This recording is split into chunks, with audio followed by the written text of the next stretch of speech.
Which companies now are under Travelport? Right, great question. So we have Galileo and Worldspan, which comprise our GDS business. And then we have GTA, or Gulliver's Travelers, which is a hotel wholesaler and the largest group travel company in the world.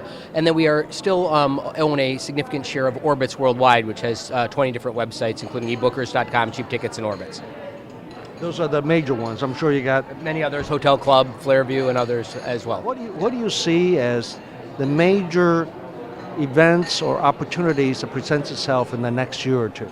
Well, I think, first of all, the growth of travel with the emerging middle class of Asia and India and China, you're just seeing so much opportunity. I mean, Dubai is a great example where you've got 5 million passengers coming to Dubai each year, and that is going to grow probably to 6-7 million and beyond. And so as long as you have great growth, our industry is going to do quite well.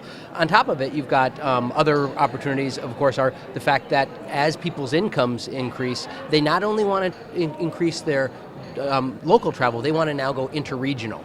And this is a great opportunity for all the travel companies. In terms of the challenges or what may keep you awake at night, what would be those? Well, I think everyone's concerned about a global economic slowdown.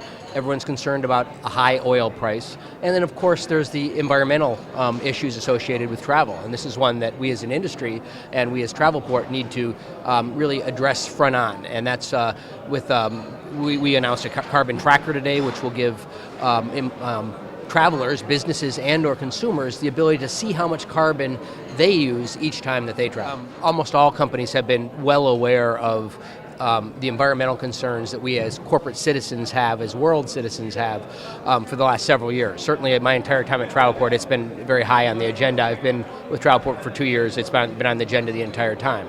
In terms of the parts of Travelport, I mentioned that through the GDS, we will distribute information and allow corporations and individuals to make choices around carbon, and part of that is our responsibility, just as we provide information around fares and around flight opportunities, we provide information now around carbon, so you can make a trade-off on price, mode, etc. In terms of GTA, where we work closely with hotels, we also want to provide information for those hotels. On the Orbitz companies, we today offer the ability to buy offsets through carbonfund.org. Well, I think Travelport is a technology business service intermediary to the travel industry. So we don't own any physical assets. We don't own hotels. We don't own airplanes. And so our ability to modify the hotels or airplanes so they can become more efficient is not in our purview. But what we can do with our information skills is give information that allow travelers to make informed choices, and then encourage them, once they've made that choice, to move to the next step, whether that's shifting the mode of transportation, shifting the type of transport that they use within a mode, or to, as we've said before, to actually purchase and facilitate the purchase of offsets. Over the last year, last August, we closed on Worldspan.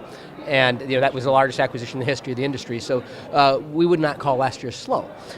We think it was quite active. It moved us to the broadest global footprint in the industry, and we are certainly in digestion mode. We're doing our best to bring these two companies together. It's been a great success so far. And in terms of the future, in your questions, we're always going to be opportunistic. Since we are a private company, we're not suffering the low stock prices that many companies in the travel industry are facing today. We have owners with lots of capital still, and we will be opportunistic. In Orbitz's case, all of the worldwide Orbitz does $11 billion of sales, which is an incredible amount of gross bookings. That's, depending on how you measure the travel industry, so many people say it's just over $1 trillion. That's 1% of everyone who walks into a hotel or gets on an airplane or rents a car goes through an Orbitz as their front end.